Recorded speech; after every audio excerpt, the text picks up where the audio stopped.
کہ اس طرح ڈیفائن کیا کہ پہلے نبی پاک علیہ الصلوۃ والسلام کی ولادت سے پہلے کے واقعات، پھر سرور کائنات علیہ الصلوۃ والسلام کی ولادت کے وقت کے واقعات، سبحان اللہ۔ اگلے سلسلے میں نبی پاک کے مبارک بچپن کو ہم نے ڈسکس کیا، اس کی برکتیں گویا حاصل کی۔ پھر الحمدللہ ہم نے پیارے آقا علیہ الصلوۃ والسلام کی اعلان نبوت سے پہلے کے واقعات کا ایک پروگرام کیا، پھر اعلان نبوت پہلی وحی سے لے کر پھر جو مظالم اور آندھیاں آئیں اور کس طرح نبی پاک علیہ الصلوۃ والسلام اور صحابہ کرام پر ظلم و ستم کیا گیا، وہ ہم نے سنا۔ گویا اب ہم نبی پاک علیہ الصلوۃ والسلام کے اعلان نبوت کے بعد جو 5واں سال ہے، اب سلسلہ وار ہم وہاں تک پہنچ چکے ہیں، اور اب ہم آج 5ویں سال سے لے کر 10ویں سال تک کی جو تاریخی واقعات ہیں وہ آج ہم جاننے کی کوشش کریں گے۔ یاد رہے کہ 5 سنہ نبوی میں، یعنی اعلان نبوت کے 5ویں سال صحابہ کرام علیہم رضوان نے حبشہ کی طرف ہجرت کی، ہجرت حبشہ کے بارے میں جانیں گے۔ پھر اس کے بعد 6 سنہ ہجری میں 2 تاریخی واقعات ہوئے، 2 عظیم ہستیاں مسلمان ہوئیں، ایمان لائیں، اور وہ حضرت حمزہ رضی اللہ تعالیٰ عنہ، حضرت سیدنا عمر رضی اللہ تعالیٰ عنہ، سبحان اللہ۔ اور اس کے بعد آگے چلیں تو پھر اس کے بعد ایک ایسا واقعہ ہوا کہ مسلمانوں کو گویا ایک گھاٹی میں محصور کر دیا گیا۔ ایک سال ایسا آیا جس کو غم کا سال کہا گیا۔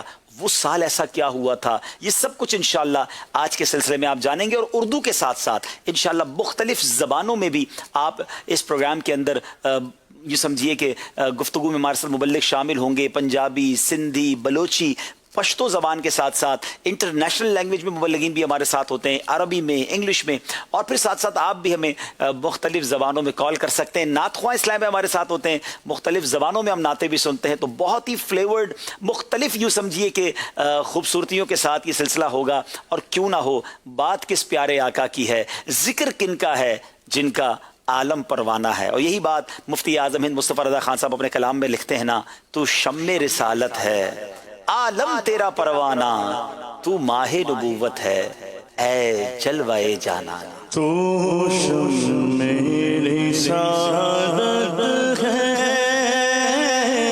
عالم تیرا پروانہ، تو شمع رسالت ہے، عالم تیرا پروانہ،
नाजरीन याद रहे कि अब मुसलमान उस दौर में हैं, यानी यूं समझिए कि ऐलान नबूवत को कम बेश 5 साल हो गए हैं। जीना मुश्किल हो गया है।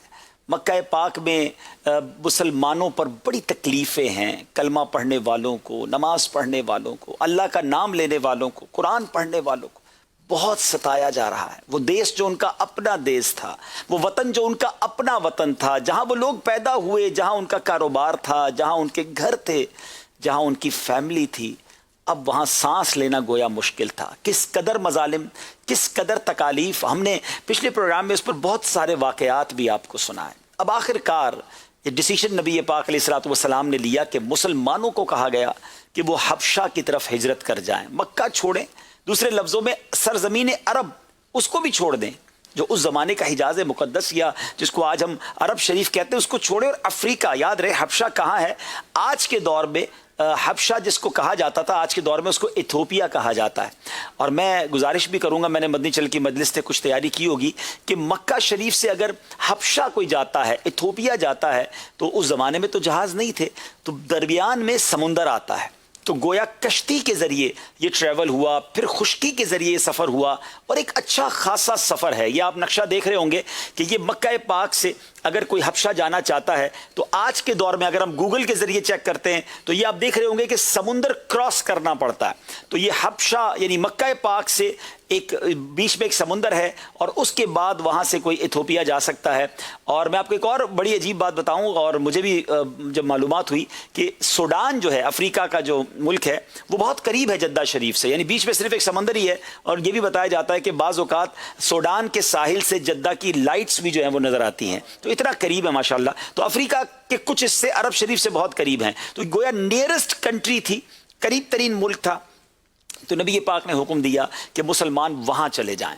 अच्छा, अब हबशा का बादशाह, उसका जो तारीखी किरदार है, आगे आप उनके बारे में सुनेंगे। और मैं वही बात जो हमने कुछ सिलसिलों में की थी कि नबी पाक वो कमाल की हस्ती हैं कि जिसने इनका साथ दिया, इनका नाम लिया, इनकी खिदमत की, अल्लाह ने ऐसे नाम बुलंद कर दिए कि आज 1400-1450 साल से ज़्यादा वक्त गुजर गया है। मैं समझता हूँ कभी भी सीरत निगार जब नबी पाक की जो हिस्ट्री है, प्यारे आका की सीरत को लिखते हैं, तो वो हज़रत यूँ कहिए कि नज्जाशी जो बादशाह हैं उनका जिक्र किए बग़ैर वो हिस्ट्री कंप्लीट नहीं होती। हर किताब में इनका जिक्र मिलता है। और क्यों मिलता है कि इन्होंने किस तरह अनकंडीशनल सपोर्ट की मुसलमानों की, और फिर उसके बाद वो मुसलमान भी हो गए। सुभान अल्लाह। उनका नाम असहमा और लक़ब नज्जाशी था। ईसाई दीन का वो पाबंद थे, मगर बहुत ही इंसाफ पसंद और रहम दिल थे। तौरात और इंजील और दीगर आसमानी किताबों के बहुत ही माहिर आलिम थे। ऐलान नबूवत के 5वें साल रजब के महीने में, याद रहे नाजरीन, हबशा की तरफ भी 2 हिजरतें हुई हैं। जो पहली हिजरत हुई उसमें 11 मर्द और 4 औरतों ने हबशा की जानिब हिजरत की। 15 मर्दों ख़वातीन थे, चंद नाम मैं उसमें से ले देता हूँ। हज़रत उस्मान गनी, याद रहे, ये साहिबुल हिजरतैन भी इसीलिए कहलाते हैं कि इन्होंने 2 हिजरतें की। इन्होंने हबशा की भी हिजरत की और बाद में हिजरत मदीना भी इनको नसीब हुई। तो हज़रत उस्मान गनी और उनके साथ हज़रत बीबी रुकैया जो आपकी ज़ौजा मोहतरमा थी, और ये नबी पाक अलैहिस्सलाम की साहबजादी भी हैं।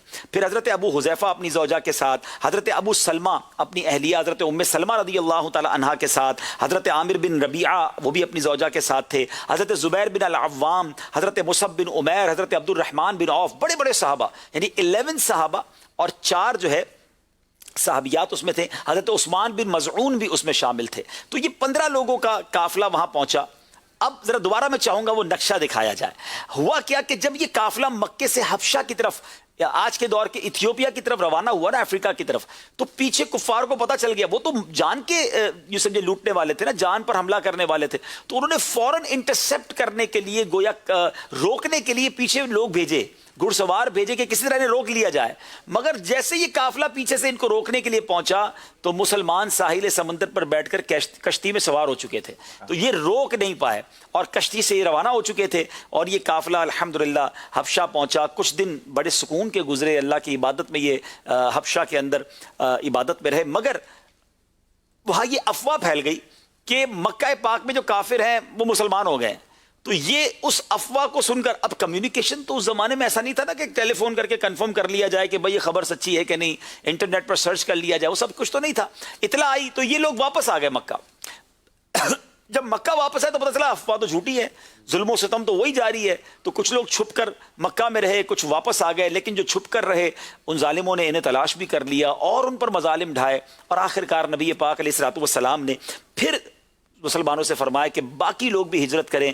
اب یہ جو دوسری ہجرت ہوئی اس میں 83 لوگ، یاد رہے 83 افراد حبشہ کی طرف گئے، اور اس میں 18 عورتیں تھیں اور 83 مرد، 83 مرد اور 18 عورتیں، تو یہ بن گئے 101 افراد. 101 افراد کا اب قافلہ جو ہے حبشہ کی طرف گیا، اور پھر ایک حالات نے ایک نیا یوں سمجھے ٹرن لیا، ایک الگ بدلاؤ آیا، ایک تاریخی واقعہ ہوا حبشہ کے اندر، وہ بھی ہم نے آپ کو سنانا ہے. یاد رہے روزانہ 10 بجے ہم اذان بھی دیا کرتے ہیں، وہ بھی دینی ہے، اور آپ کی کالز بھی ہم ضرور سلسلے میں شامل کریں گے. تو میں یہ چاہ رہا تھا کہ ہمارے پاس جو اب 2-3 منٹ ہیں، ہم اس میں ایک سیگمنٹ ہے وہ بہت پیارا ہے، اور وہ شروع میں ہی ہو جائے کیونکہ ذکر مصطفیٰ صلی اللہ تعالی علیہ وسلم ہو رہا ہے، اور نبی پاک پر درود تو ہر آن پڑھنا چاہیے. تو ہم نے اپنا ایک سیگمنٹ شروع کیا ہوا ہے اور جس کا نام ہے فرشتوں کا وظیفہ. مومنوں پڑھتے رہو تم اپنے آقا پر درود، ہے فرشتوں کا وظیفہ الصلاۃ والسلام. ہمارے راشد بھائی ہمیں ایک درود پاک بتاتے ہیں، اس کی فضیلت بتاتے ہیں.